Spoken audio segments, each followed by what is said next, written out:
Hello, everybody. How's it going? Welcome to another episode of the Neu Gen Podcast. I'm your host, Beto. Today, we have a special guest, Kevin Lau. Let's go, man. Thanks for having me. A little bit of background of Kevin.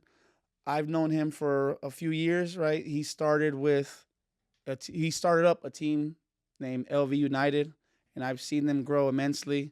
And I couldn't be more excited to have him as a guest. How's everything going? Good. Thanks for having me again. Yeah, appreciate it. So let's just get started right away, so we can get to know you.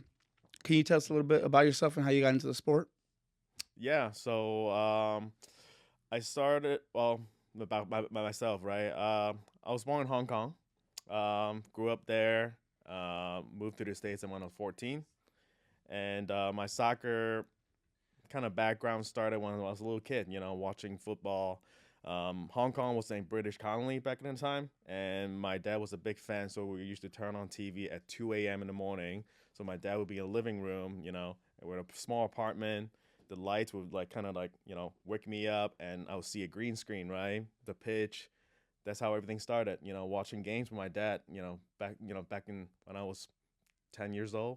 That's how the interest starts. And back in English Premier League football was a thing, and watching the old Man United, Arsenal, Chelsea. That's when they started. Forming interest from around the globe. That's how it kind of got me. And I play soccer. Since then, the huge interest, huge influential from the British culture. We didn't have any grass, so all we did was just some street courts, tennis court, concrete court. That's how everything started. Playing for me, just a group of friends after school. From like 2:30 to like 7 o'clock, I'll be hanging on the street until my mom comes in, pull my ear, and then be like, "Hey, you gotta get home and get dinner." I moved to the state when I was 14, in Chicago, and learning the United States soccer culture, and kind of learning that not only that you want to play, but you also gotta get some money and support from your family as well, right? So back then, I didn't have my family wasn't from wealth.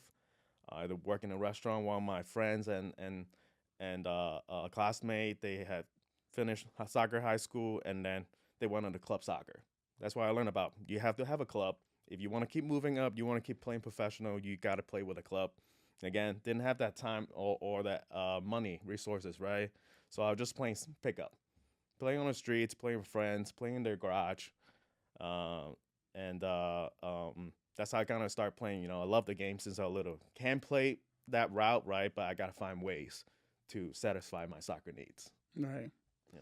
No, and that's funny you say that earlier about not having the resources, because if the people don't know, you started a league, right, Mhm. for pickup soccer, so people can just Mhm. come and show what is it? Hey, pay $5, Mhm. you get the lights turned on and all that stuff. Which in other countries, it's free, but over here in America, obviously, we Yeah. know everything. You got to pay for everything. You got to have a Mhm. permit. You got all these things, and Yep. that's something that I really admired. And I seen you build that culture of the pickup. Mhm. You know what I mean? And I from that, is that how you ended up building your team? Or first of all, let's start off by, you know, how did you even get to LV United? How did that even come about? So my background is pickup, right? That's kind of started. I helped, after college, right?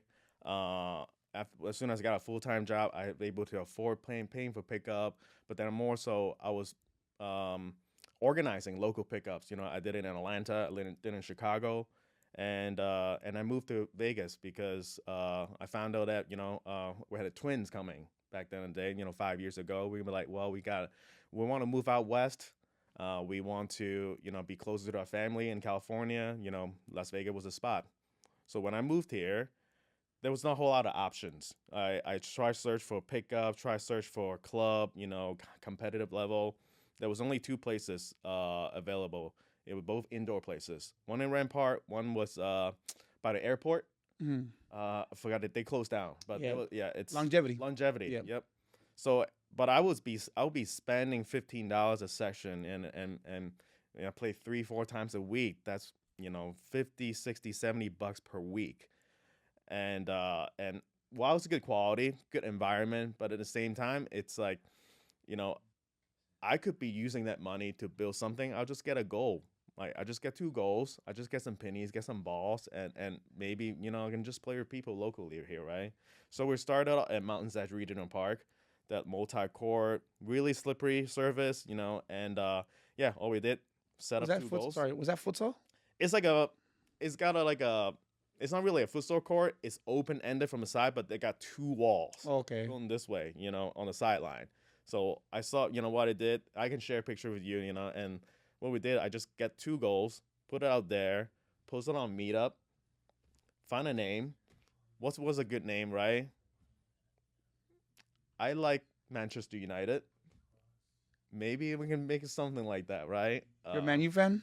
Man U fan, Yeah, yeah. big Fergie fan? Big Ferguson fan. Yeah, that's Yeah. how I started. So that game when I was the kid, right? The first game I watched was 1999, Manchester United playing Bayern Munich in Barcelona. That's the game that really got me into it, on soccer, supporting the team, supporting the club, and kind of be inspired from it. But yeah, that's come up with a name, right? And post it on Meetup. The first time I had 4 people showed up. Wait, sorry. What is Meetup? Was that? Meetup is like a web that you post it up your events. Is that like what Hidalgo is now? Kind of, yeah. Okay. Kind of, yep. So I went from Meetup to Hidalgo eventually, working with directly with the C level of Hidalgo. They want us to use it as a pilot. They want to grow their brand. They want to grow it and see. And Oh, so you guys were at the forefront of it when it was just starting. Oh, Mhm. wow. Yeah, they just reach out. I've been using and Meetup about 6 months at that point. It was good. It was fine, but I just wanted something more customer oriented. When I have issue or problem, like I can really directly text the C level person and be like, hey, I'm having this issue, problem solve right away, right? But that's why, yeah, started at Mountains Edge Regional Park playing futsal. Like this is the futsal ball. It's heavy, almost like a size 4 ball, low bounce, heavy, and that's kind of where it started. And at the same time, I had an inspiration and a motivation from one of my good friends from high school. His name is Tim, and he's the owner of VBFC, so Venice Beach Football Club. Oh, okay. I have seen that. Yeah, Seen them on social media. yeah, they're huge in California. Same thing. They just found a street court. He loves soccer, and same situation in LA. Like you have to pay a lot to go to rent fields and and then they just come in. Why don't we just play in the street court here in Venice? So they started doing that, and then a few years later, Kylian Mbappe showed up. What? Yeah, I did not know that. and then a couple years after, they are featured in FIFA. So if you go to FIFA Street, the FIFA like a Volta, street, right? the Vault, Mm-hmm. you'll find a court in the game. Wow. Yeah, so I stay connected with him, right? And his one of the biggest motivation for me to start is to just start something and keep building.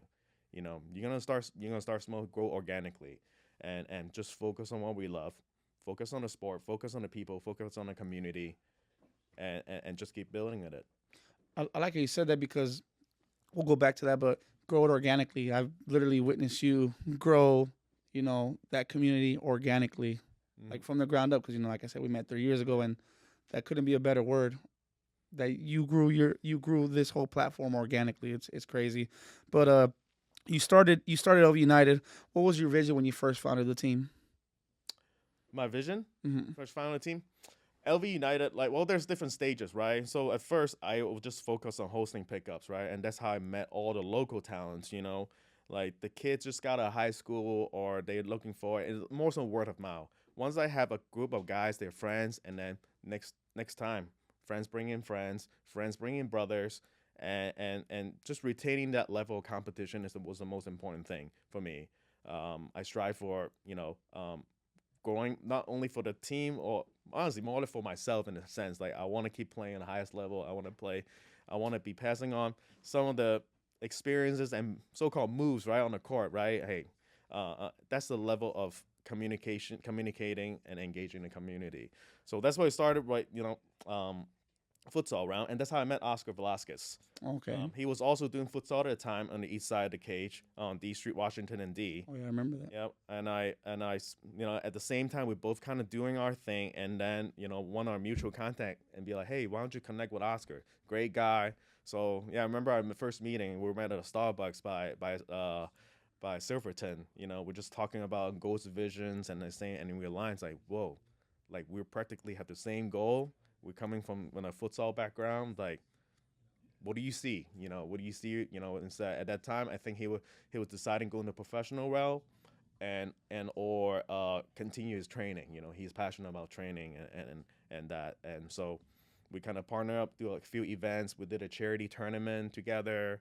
The proceeding went to serving our kids a foundation in Henderson, helping out kids, underprivileged kids with free school lunches, snacks, and stuff. Wow. So yeah, this kind of like put the futsal kind of movement back then in Vegas a little bit, and I'm very happy to see futsal is kind of being a little bit more focused and developed, right? Because back then when I was there was nothing. Like I just keep searching for it. It was us, on the street corner and Oscars doing it. But like right now, fast forward today, you got tournaments playing in an indoor gym. You got futsal courts being built. You got indoor facility want to promote futsal, which is a fantastic thing for the city. They have a tournament, right, at Westgate or something like that? Yeah, they have a futsal tournament? Yep, United Futsal. And yeah, so it's like a really good timing thing that we're able to let the kids to see what this cool sport variation of soccer is, right, on the street court. And the best thing about it, like, it's little to low cost. Like, if there's any cost, it will be a few bucks versus coming to rent a field. All you need is five your friends, maybe, make a team, and 5-on-5, fast pay. You got all the touches you need. You get all the passing, all the dribbling spaces you need. So like back then, it was great because we introduced it to the community, and the kid sees it. And now it was 4 years ago, and some of the kids that were playing with that, one of them went on the Barcelona Academy in Arizona. Oh, wow. What was the kid's name? Jaden Pastuna. Oh, wow. I know him. He's a 2010. Yep. I've played against him with my team. Yeah, Jaden's a good kid. So actually, his father and his cousin. He was with Albion, right? Yep. Okay. Yep. Albion at the time. Yeah. Jaden's the Pastuna family were the number one OG of LV United. They were the first one. They lived down the street, and we just started playing 2-3 times a week on the street court. And this was what, 3 years ago, you said, or when was this? It was 4 years ago. We started right before COVID. So he must have been 11 at the time. Yeah. Yep. Wow. Like, like kind of shy kids, but then fearless on with the ball and just like in that aspect of it. Like seeing a player like that's kind of motivating me. It's like, dang, I'm actually bringing value. I was 32 at a time. Just then, but like just seeing that, being able to pass on, introduce them that culture, introduce them that side of football, help him grow, and I've been following him, and it's been really awesome connecting with him and checking his growth. It's crazy how you don't see it, but something like that plays a huge pivotal role in their development. Absolutely. Right, because the futsal, if you see other countries that are top footballing nations, they integrate futsal in their culture. Yep. You look at Brazil, there's nothing but futsal courts all over the place. Yep. How we have basketball courts here, that's why the United States is the best at basketball. Mm-hmm. And you see these other countries, Spain, Morocco, Brazil, even Mexico. When I was out there, I saw futsal courts, and you could tell the level of the players is different, right? Because they have resources like that. Mm-hmm. But what challenges did you face in the early stages of making LV United? Well, when I first started, the biggest thing that hit all of us, right? COVID. Right. When COVID first hit, the world paused, right?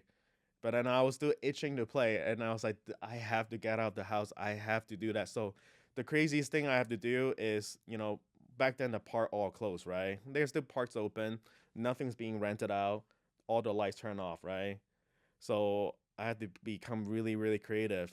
First I mandate everybody wear a mask to play, which probably strengthen your lung condition out a little bit, right?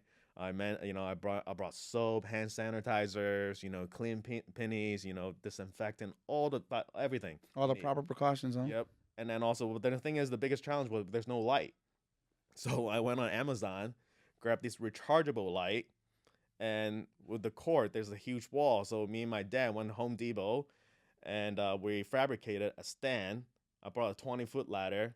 Before each pickup, I'll climb on the ladder, clamp that light into it, and then like shine on the court. And every time I take it back home, I went to my backyard, plug the solar panel back in and charge it. And this was at Mountain's Edge, right? And on Mountain's Edge. Yep. Okay. Yeah, it's like I had to do crazy things, and I have to do, like, you can call it crazy, you can call it desperate, but I just like, I need to make this happen. So that was the biggest challenge early days. Just fields availability, courts availability. You have people coming in, want to use the court, but you gotta have the conversation. Say, hey, we're doing this for community. I don't charge anything. And this is the home and place for kids to play. So a lot of my challenge back in the day is claiming the courts, like explaining what you're doing and have their buy-in. So it'd be like, oh, okay, this is good what you're doing. Here, there you go. Like we'll go somewhere else. Like so. Yeah, I remember I had to rehearse, practice, but this became like a norm back in the day. Yeah, when I first started. But that's probably one of the biggest challenge. Just finding the courts and deal with COVID at a time. And as soon when this COVID is over, had a challenge of deal with the growth as well. There's only one court. But then I went from having only 6 people on the court to like 5, 6, 7 teams waiting on the sideline wanting to play. Also retaining the quality, and then more people. There's more unexpected, chaotic moment, right? People start getting frustrated or foul plays, right?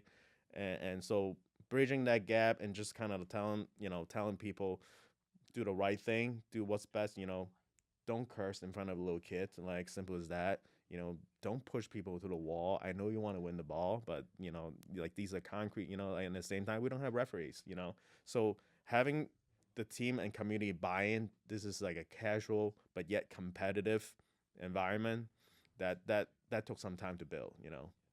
And through only that, people respect that. People see what I'm doing and what we're doing as a community, and they start really buying in and buying into the culture and such. You're basically trying to have a positive environment. Absolutely. To have it fun for everybody. Yeah, absolutely. To enjoy and want to keep coming out there and grow. Yeah, exactly. And I had to work hard to preserve that too.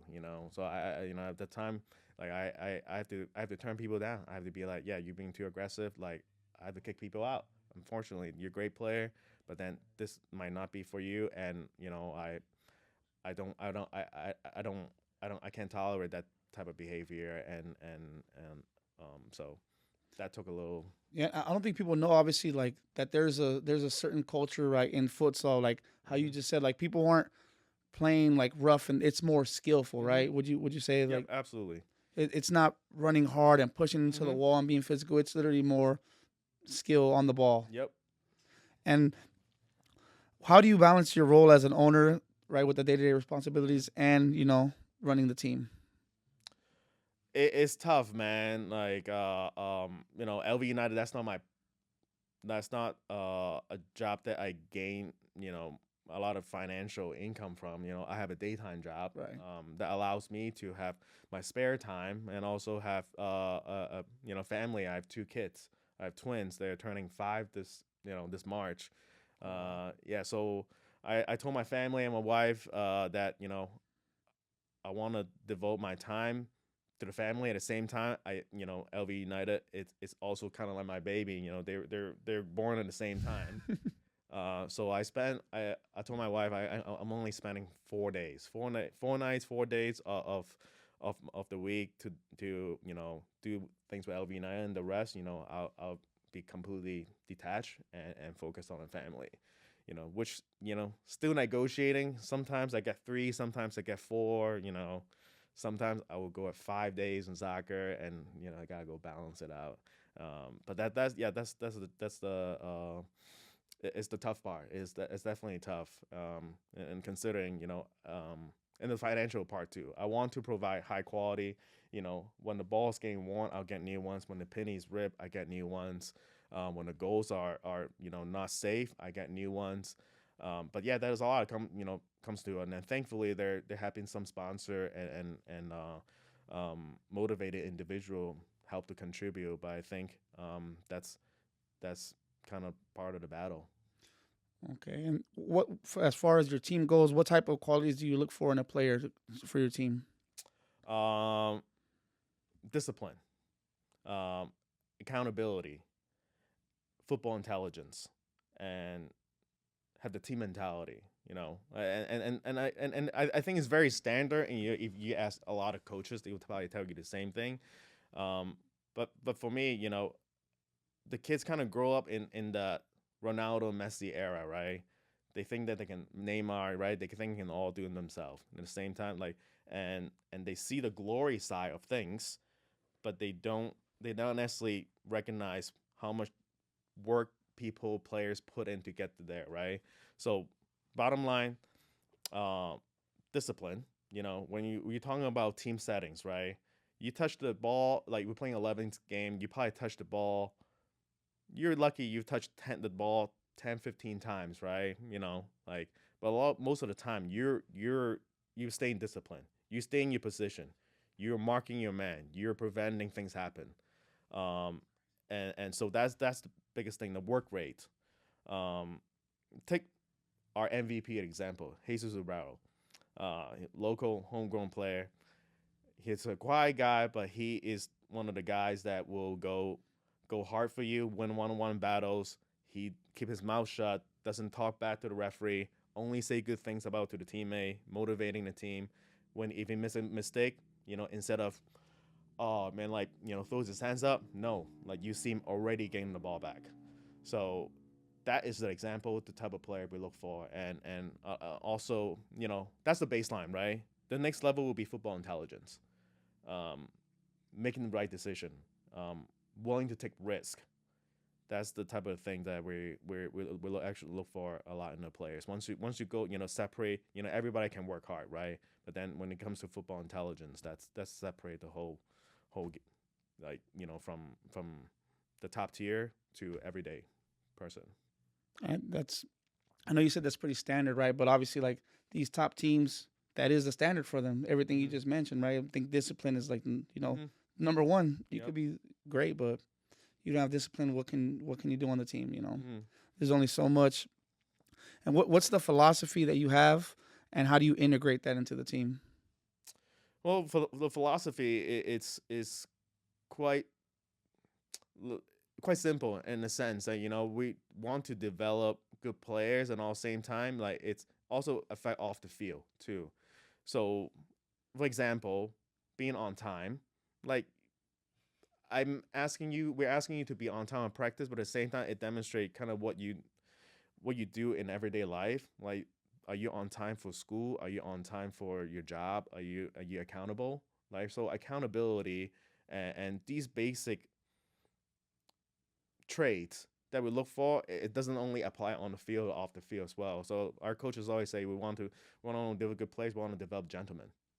You know, and they gotta be respectful. They gotta be buy in with the team settings. And they gotta be um, there's no exceptions. You know, one example is like one of our rules and philosophy. I don't call it philosophy. One of the rule is like if you don't come train, you don't play. As simple as that. You know, so we have really good players. Uh, we're good players, and Sorry, I'm cut you off, but that's so hard to do. Like with the adults, you know, everyone thinks they're a superstar already. Why do I need to go to practice? But you setting that standard, I don't care who you are. You know, if you don't go to practice, you don't play. And what you guys practice, what, twice a week? Or twice a week. You know, if you can't give 2 days out of your week, right? Yeah. How are you gonna earn that third day to play? Yeah, It's not fair. And I get it. You know, people get jobs, right? Right, that's- And people get jobs. People can say, but as long as you be up front, you know, let me know. Say, hey, coach, um, I can't work, but I'm putting in the work, right? So take Moises Mandina, one of the best strikers Las Vegas ever produced. Gabriel's brother, right? Yeah, yep. So Moises, you know, top tier striker in Las Vegas. He's got 2 jobs. He works out hard, you know, with himself. Sometimes he just can't come to practice. You know, he's got work. So I mean, you know, my behind is like he was just like, hey, I can't come to practice today, but you know, I'll do my training, you know, and just letting you know, right? That look just right there, you know, it's okay not to come practice. It's okay that you don't have to go, but if you want to play, you have to be accountable. You have to communicate with us, you know, and we'll work with you, you know. Right. And But, yeah. obviously he's a good player. I know the guy, so I know he's a good player, and you can tell if he's doing the work off the field or not, right? Because you guys now, you know, I saw you got a coaching staff now, right? Mm-hmm. Let's talk a little bit about that. How did that come about? What's the name of your coach? Joe McCarthy. He's from England, right? Yep. Yep. He's from Norwich, England. So Joe and I crossed paths a few years ago when I was doing pickup. He just moved from Seattle to Vegas, looking for some just get to know the soccer culture here in Vegas. And yeah, we crossed paths and playing pickups. I was playing alongside with him, and he had this presence of commanding, leading, and teaching. Coaching players on like just on pickup level, right? Like, hey, play three. We're 8 players. Let's play 3 in the back, right? He was able to communicate by it, and even some of the very hothead players that will take no bad words from anybody, but they were buy in. They were like, okay, well, this guy just genuinely want to help and elevate the experience and level. So and since then, I've been having conversation with him, find out that he played top a lot of tremendous experience in England, understanding the culture, looking at the Las Vegas culture, and understanding what it is today and what could have been done. So the vision of it, trying to bridge that gap and elevate the standard of Vegas, that has always been a big part of our goals. Just raising the standard. Don't stay plateau. Keep doing what we're doing. Keep raising the standard. So when the opportunity comes of having a semi-professional team or amateur professional, that's the correct term. Reach out. Joe and I sat down and be like, hey, this is the projects. I would love you to spearhead and head coaching role. And that's how I started. At the same time, talking to Oscar Velasquez, be a bit assistant coach, athletic director, just focus on different things. So our team comprised of, myself doing all the general managing, / playing. That's what I'm inspired to do. You want to get back on a starting 11 some point. But, Joe, spearhead and head coaching, player management, team management, more of the overbroad, a manager, and Oscar, which is instrumental in terms of elevating our training regime, standard, processes, so us three kind of working really good together and achieving what we have today. Yeah, but all started just from the very grassroots level.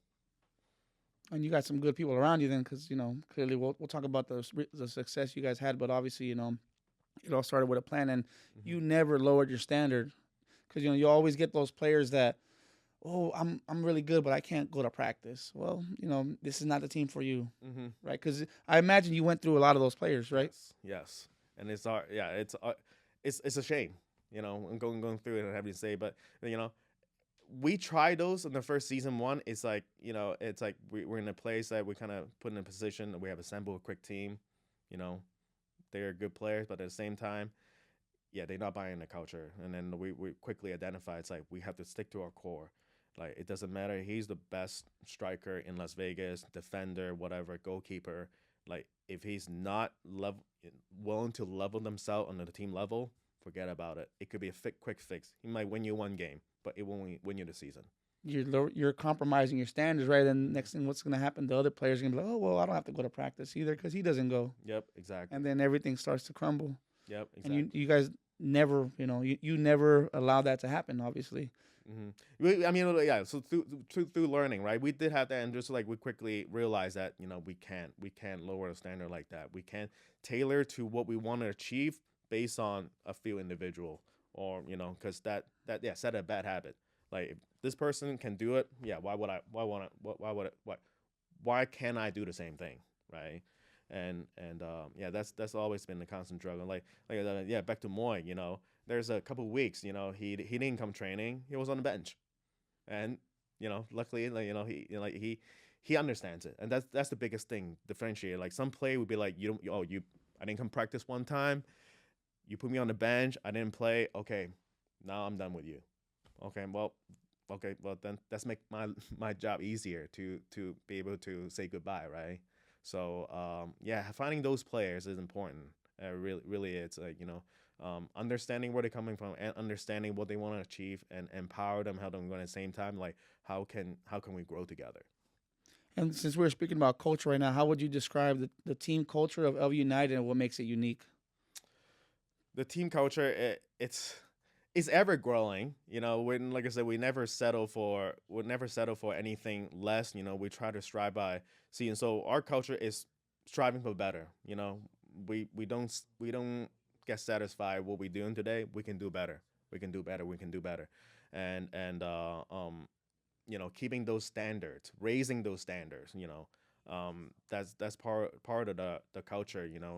On listening to what player needs. We have players that had trials or training in Europe. Just kind of level set with them and say, hey, I would love your feedback. Not saying that, hey, this is what exactly you guys need to do, but like I would love your feedback. Like, how can we strengthen in terms of team communication or training exercises, drills, or anything, any feedback you would need, right? So it's a two-way thing that constantly involving the players, making feel they're part of the team importance and a lot of the topics. At the end, they are the ones that going hard for us. 90+ minutes, right? So what works for them? How can we help them, facilitate them, providing adequate training, providing resources, and empower them? At the end of the day, I want my players not stuck with LV United. I want them to go above and beyond. I want them to launch into a different higher competition. And that's been our kind of like objective. And that we want to send players out, um, empower them, and prepare them for it. So using LV United as like a stepping stone. Hey, Yeah. you can. Cause I think you said earlier that you had a player that's recently. You guys lost a player, but not like that. You lost him in a good way, as they're gonna go play UPSL now or USL. Yeah. So one of our center back, Joseph White, he's been instrumental this season, the best defender in the league, and he had a lot of pride. He's a homegrown Vegas player, played with Albion, and then he had played with the Light for a little bit. Went on board in Dubai, and then came back here, and then he just secured a contract playing in Naples FC, as a USL League One team. But yeah, that's kind of like the type of player you want to attract. We want to have you grow, you prepare you, not only for this season, like that is just a byproduct of us winning it, but at the same time, it's like if we can empower you to be prep you up so you can be successful in the next journey of your soccer career. That's the one of the main joy, and we have a couple more players like that waiting. Hopefully, but I think LV United right now we serve as a platform. Like I said, you know, you're so good that your potential and time should not be limited here. I would love to grow into someday that LV United could be the destination of the players, but at this stage, we're very just happy to be part of the journey of some of these players.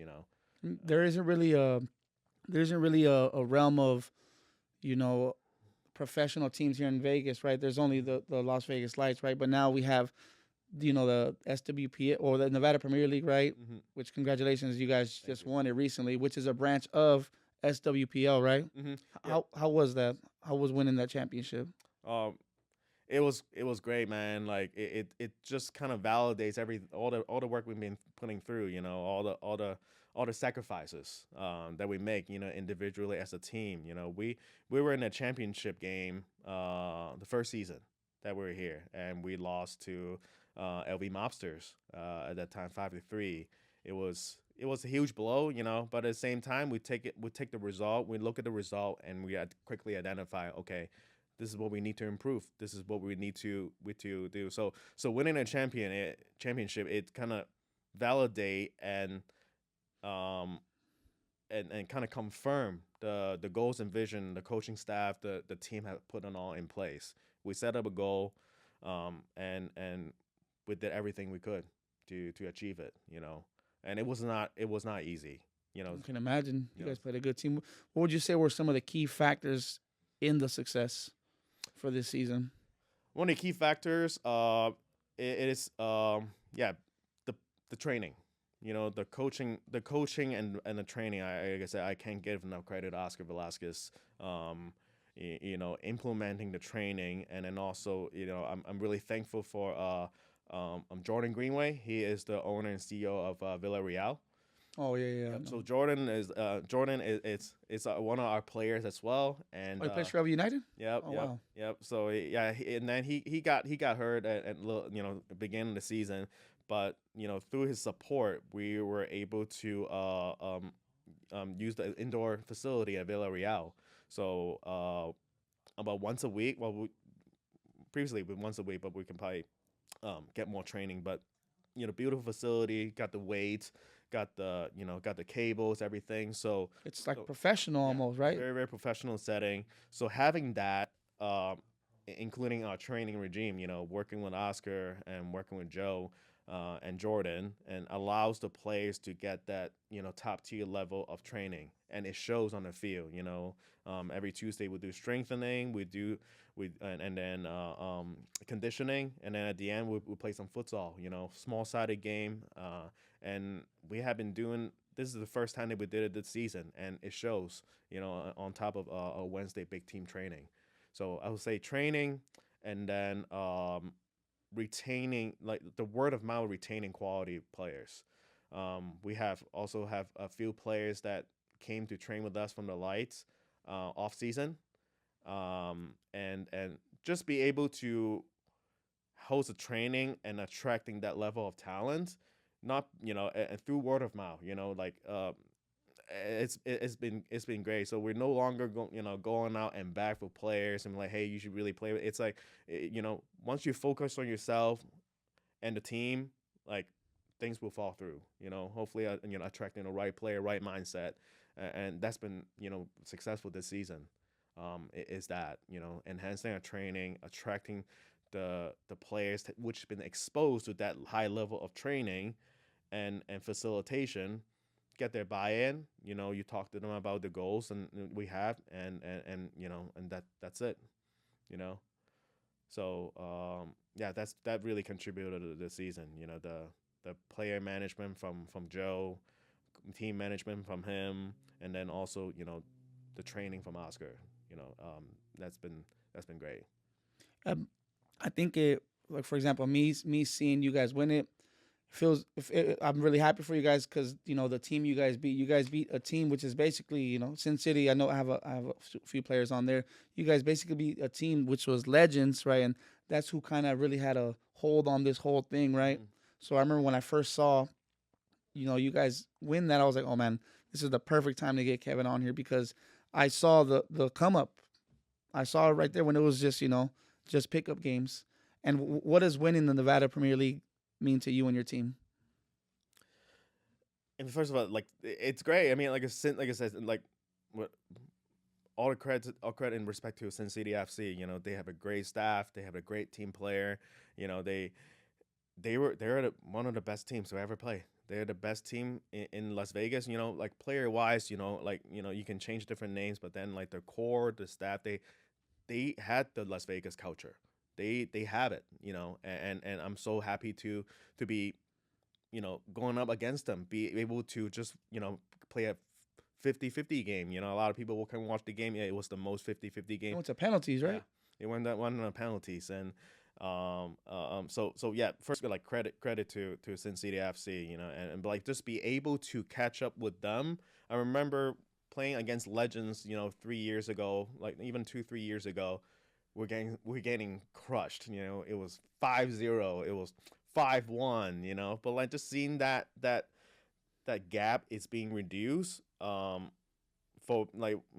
everything that's been like I mentioned, like the training, the coaching, finding the right players, heading in the right direction. It's really monumental for the team, and make us believe like we can beat any teams we want. In the first half of the game, we were down 2-0. We had a mountain to climb. So our team gave it, a coaching staff gave a team speech, motivation, said, just got to win on one battle. We have a mountain to climb, but it's doable. And with some right decision make on the second half, implementing a lot of speedy players like James Toon, like Ethan Kovac, like Like Brandon, right? and Brent, yep, and yeah, look, there's so many elements that we have to carefully consider and implement team, and we just say let's just go all out. Keep your head high, one battle at a time. You know, one-on-one battle at a time. And It must have felt so sweet to win because you were down. You know what I mean? Yeah. Especially being down 2 goals. People don't know that, but 2 goals is an easy lead to lose if you're the team that has the lead. Why? Because you get comfortable, right? But just sometimes, you know, as being the opponent, you don't think you're gonna. But it must have felt so sweet for you guys to overcome that and, you know, lift the trophy up after. Yeah, absolutely. It's, you know, again, a lot of them goes to the closer to strategy too, running game day, right? And game day strategy. Take an example. One of our best players, Ethan Kovac.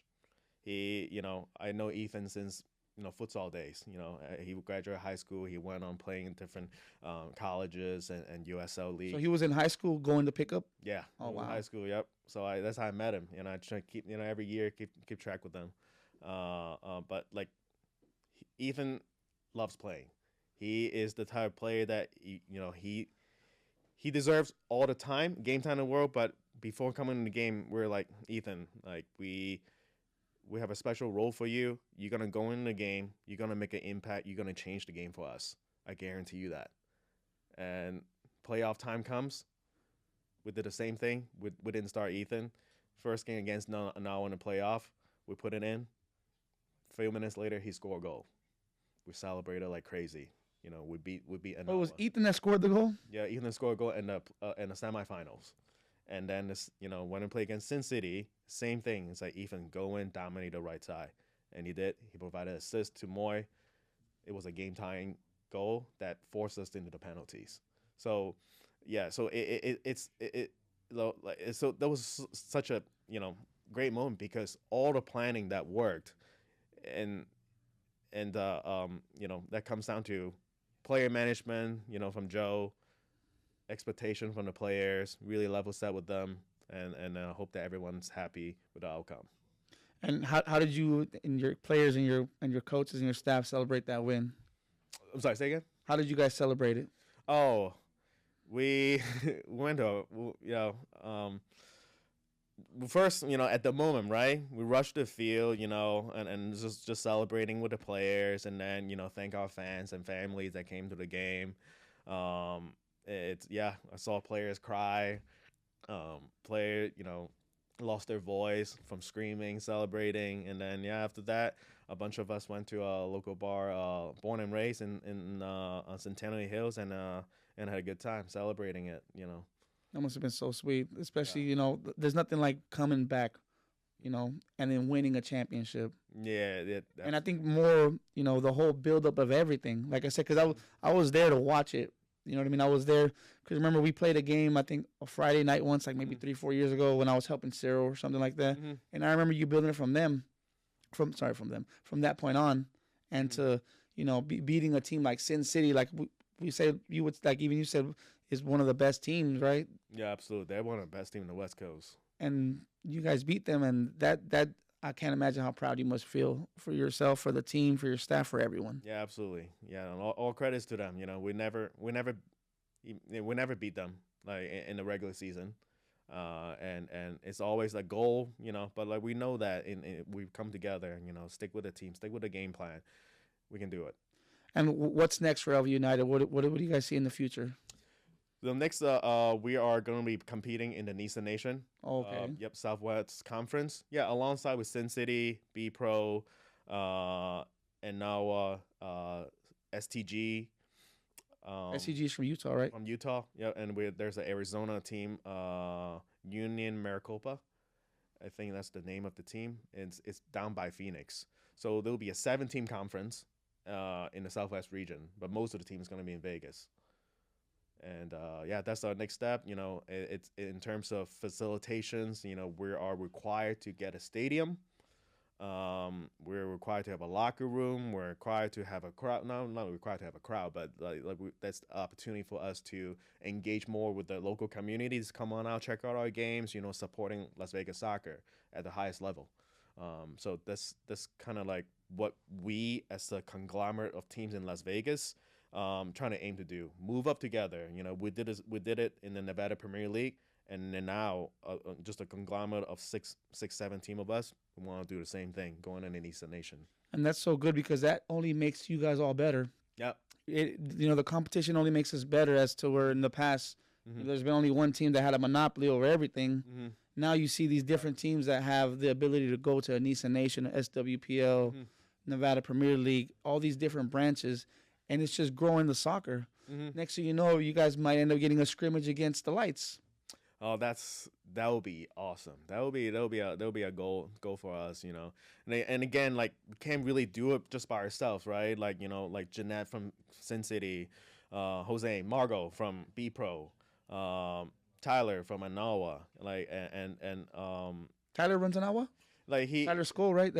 Yeah. Okay. Yep. Tyler, like he's the kind of like the brain of the league, and at the same time he's really transitioning, want to go into the owner management route and team route. So, but yeah, like Tyler has been instrumental. Like he is the reason Nevada Premier League is get to where we at today and growing to Nissan Nation. Like I cannot say anything less. All the work that has been put, he put himself eating ramen noodles, dealing with teams, being the bad guy with the teams, being the bad guy in front of the league. So like he was always the middle person to take all the bullshit. And if it wasn't him that put his nose under the grind, none of these would happen. We can have the team, but like without the facilitation, organization, and sacrifice that from his side, none of this would happen. So big credit due to Tyler Skoll, and the league commissioner and slash Anawa owner. Really proud of what he's done, and I'm just happy to be part of it. And the same thing, everything starts from somewhere. You meet a team of people have like-minded.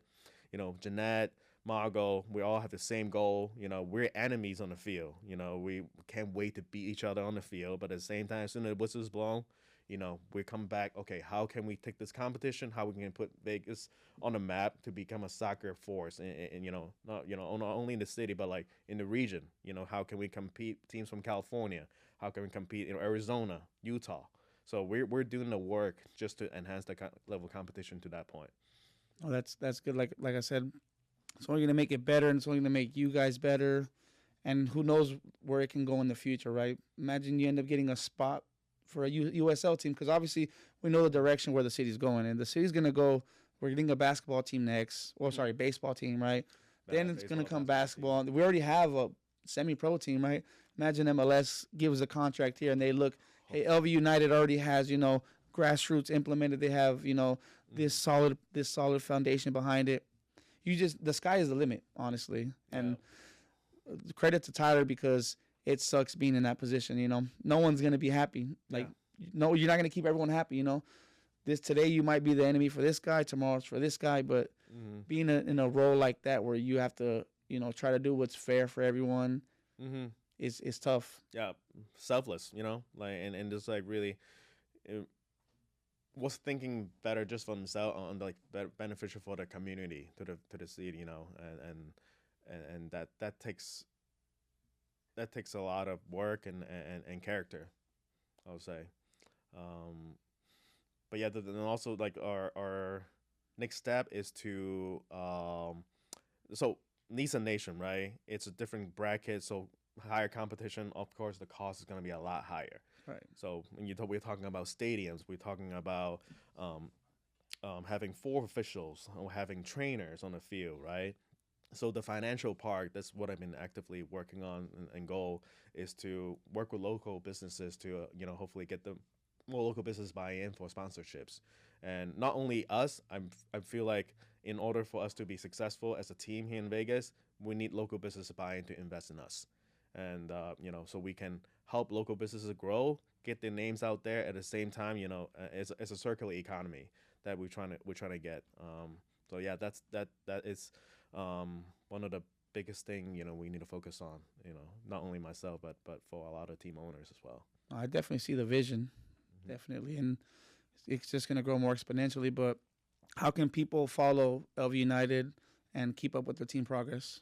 Yeah, so we have a website, and we're heavily on Instagram at LV United FC. So that is, where we post our team news, updates, engaging in community, engaging our players, and but yeah, like follow us on Instagram. That's the best way to stay in touch with us. And we'll make sure we have that, in the podcast. You guys handling everything. Are there any final thoughts or advice you'd like to give? Um, I say, I think final thoughts, right? I think Vegas is